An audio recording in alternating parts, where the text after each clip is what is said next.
কেঁদে কেঁদে আমি বেড়াইব জয় রাধে শ্রী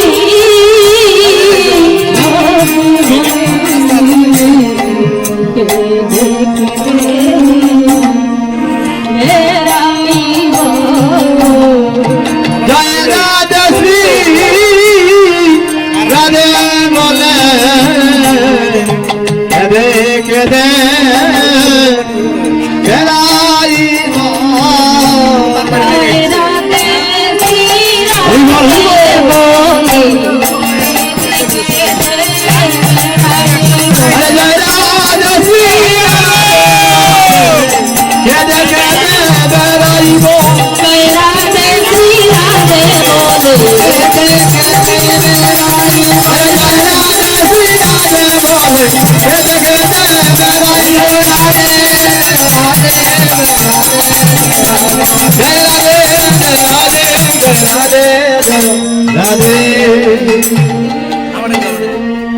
এবার আমার শ্রীমান মহাপ্রভু এই ধরাধামে অবতীর্ণ হয়েছেন তিনটি কারণে। প্রথম হচ্ছে কলির জীবকে উদ্ধার করার জন্য, দ্বিতীয় হচ্ছে রাধারানীর প্রেমের ঋণ শুধিবার জন্য, তৃতীয় হচ্ছে আমার অদ্বৈত প্রভুর মনের বাসনা পূর্ণ করার জন্য। আমার অদ্বৈত প্রভু দ্বাপর যুগে ছিলেন দেবাদিদেব মহাদেব, তিনি ছিলেন নিকুঞ্জের দায়ী। আমার মহাদেবের মনের বাসনা ছিল যুগল রূপ দর্শন করার জন্য। হঠাৎ একদিন আমার মহাদেব রমণীর পোশাক পরে সখীগণের সাথে নিকুঞ্জে প্রবেশ করলেন। তখন নিকুঞ্জে রাসলীলা চলিতেছিল।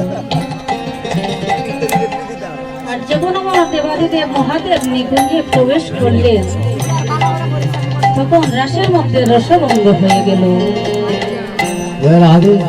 তখন প্রভু বললেন, আরে এমন তো কোনদিন রসভঙ্গ হয় না,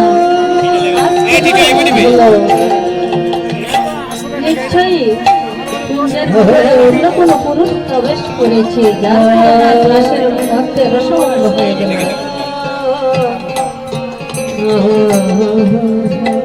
তখন আমার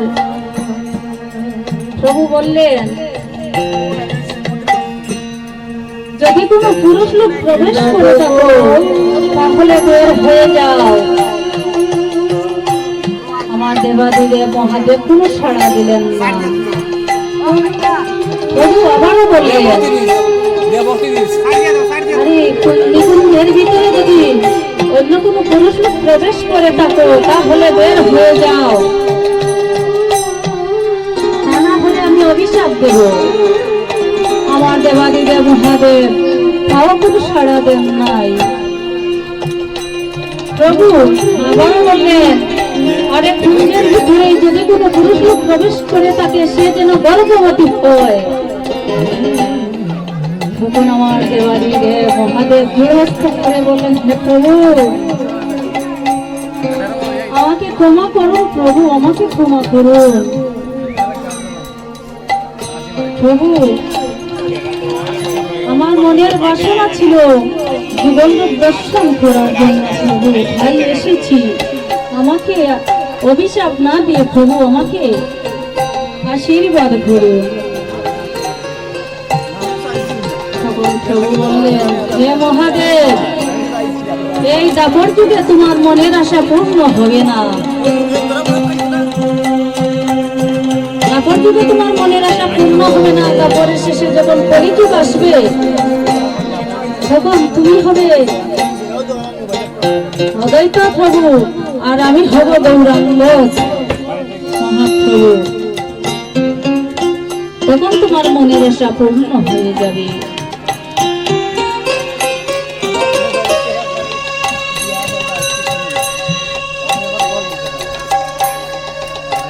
গৌরের ভক্ত প্রভু না যায় বৃন্দাবন, গৌরী বিনা প্রাপ্তি না হয় ব্রজেন্দ্র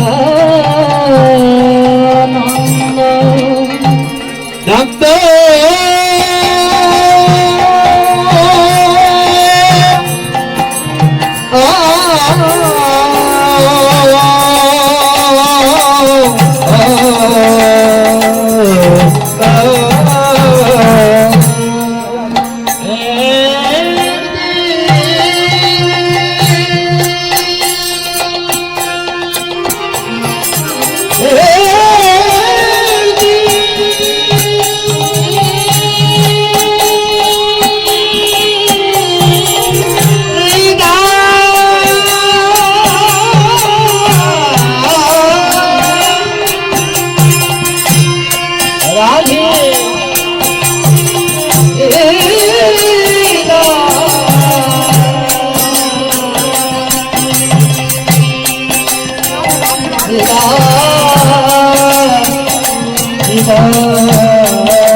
চলে রে দমন চল মধুর বৃন্দাবনে চল, রে চলে রে আমার চল মধুর বৃন্দাবনে চল, চলে রে দমন চল মধুর বৃন্দাবনে চল, রে চলে রে আমার চল মধুর বৃন্দাবনে চল, বৃন্দাবনে যাবে যদি রাধা রাধা, বৃন্দাবনে যাবে যদি রাধা রাধা, বৃন্দাবনে যাবে যদি রাধা রাধা, বৃন্দাবনে যাবে যদি রাধা রাধা,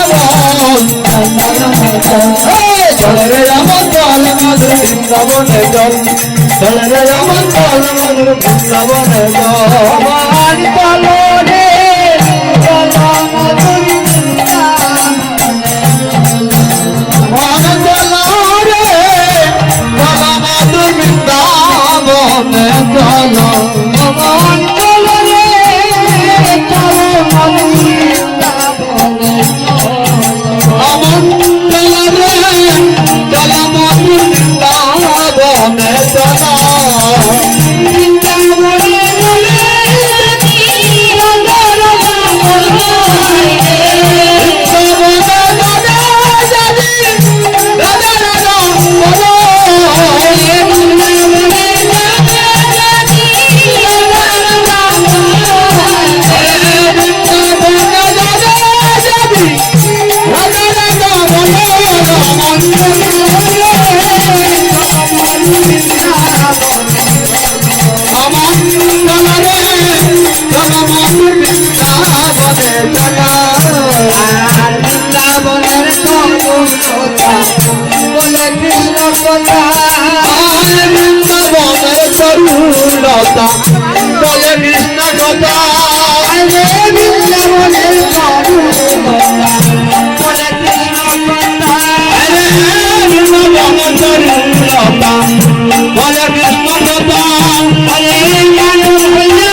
খেলতে হবে দুটি পক্ষ নিয়ে এবং শর্ত সাপেক্ষে। একটি পক্ষ হচ্ছে বলরামের আর আরেকটি পক্ষ হচ্ছে ঘনায়। এদের দুটি পক্ষ নিয়ে খেলাটি চলিতেছে এবং শর্ত সাপেক্ষে যে পক্ষ হেরে যাবে জয়ী পক্ষকে ফাঁদে করে নিয়ে বংশী বটের তলায় নিতে হবে এবং একে অন্যের বদনের দিকে থাকে খেলাটি খেলতে হবে। আজ দুদলের খেলাটি আরম্ভ হতে যাচ্ছে। শ্রীকৃষ্ণ আর শ্রীরাম হচ্ছে এক পক্ষে আর বলরাম আর সুবল হচ্ছে এক পক্ষে। তখন খেলা আরম্ভ হতে যাচ্ছে। তাই সুবল বলছে, নাই জিতিলে কবু জিতিলে হারে তবু, নাই হারিলে তবু, নাই জিতিলে কবু জিতিলে হারে তবু, নাই হারিলে দিলে দিলে বলো রামনি, আরে না দিতে বলো রামে রে, দিলে দিলে বলো রামনি, হারে না দিতে বলো কৃষ্ণ ভক্তি আরে কৃষ্ণ বন্দে আল্লাহ, কৃষ্ণ ভক্তি আরে যাবনা, কৃষ্ণ বন্দে আল্লাহ, আর যাব না। কৃষ্ণ ভক্ত অন্ধকার, কৃষ্ণ ভক্তি আরে যাবনা, রাধা কৃষ্ণ বন্দ অন্ধকার, কৃষ্ণ পক্ষে যাব না। কৃষ্ণ ভক্তি আরে যাবনা, কৃষ্ণ পক্ষে আর যাব না। কৃষ্ণ ভক্তি আরে যাবনা, কৃষ্ণ পক্ষে আর যাব না। কৃষ্ণ ভক্ত যন্ত্রণা, কৃষ্ণ ভক্তি আরে যাবনা, কৃষ্ণ বন্দ অন্ধকার, কৃষ্ণ ভক্ত যন্ত্রণা, কৃষ্ণ ভক্তি আরে যাবনা, সর্বত্র অন্ধকার, কৃষ্ণ পক্ষে আর যাব না। হে রাধে রাধে, হে রাধে রাধে। মাসে কিন্তু দুটি পক্ষ আছে। একটি পক্ষ হচ্ছে কৃষ্ণ পক্ষ আর আরেকটি পক্ষ হচ্ছে শুক্ল পক্ষ। তাই সুবল বলছে, আমি অন্ধকার পক্ষে আমি খেলবো না। সে কিন্তু চাইলে সে জিততে পারে, তবু সে হেরে যায়। আমি অন্ধকার পক্ষে আমি আর খেলবো না। ভাইজান, বলরাম আর সুবল হচ্ছে এক পক্ষে আর শ্রীরাম আর শ্রীকৃষ্ণ হচ্ছেন এক পক্ষে। এবার খেলা আরম্ভ হতে যাচ্ছে। ও খেলে রাম রাম রাম কানাইয়া, ও কেলে রাম রাম রাম গানাই, ও খেলে রাম রাম কানাইয়া, কেলে রাম রাম রাম গানাই, যমুনা তরুয়ে জলই খেলে দুটি বাই, যমুনা তরুয়ে জলই খেলে দুটি বাই, ই যমুনা তরুয়ে জলই খেলে দুটি বাই, যমুনা তরুয়ে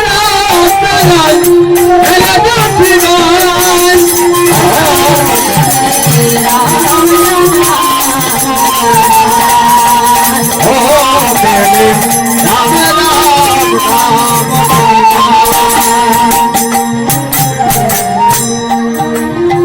এবার ভূগোলে খেলা হইতেছে। তখন খানাই যখন সুবলের বদনের দিকে লক্ষ্য করেছিল, কানাই খেলাতে হেরে গেলেন। আর কানাই হারিয়ে গেল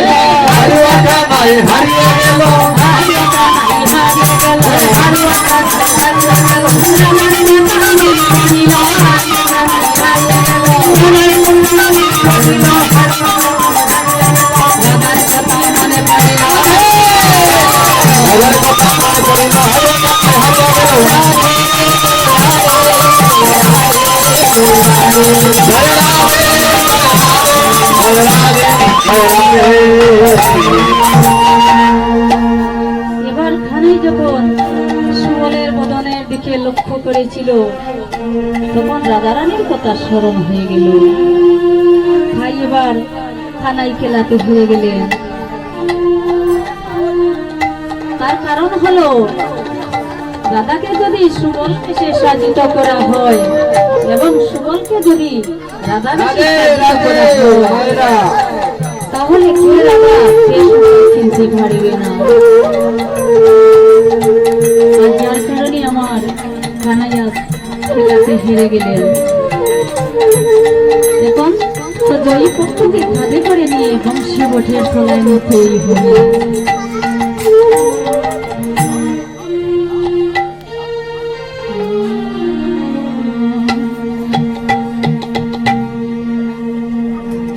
শ্রীধামে গো লাইরে লইয়া চলিতে না পারে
শ্রীরামের চলতে কষ্ট হচ্ছে।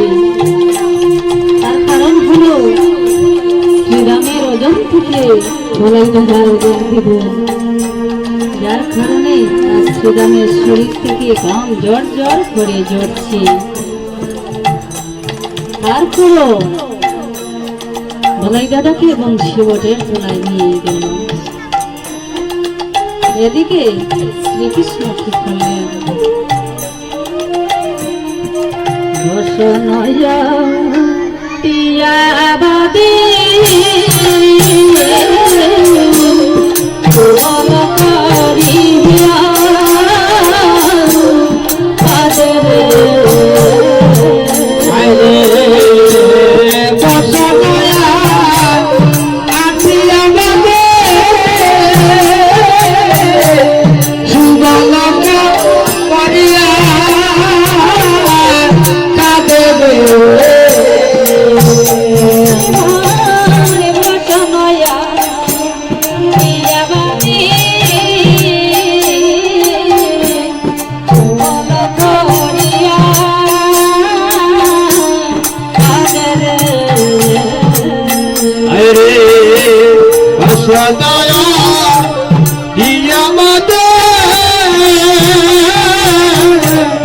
শুভ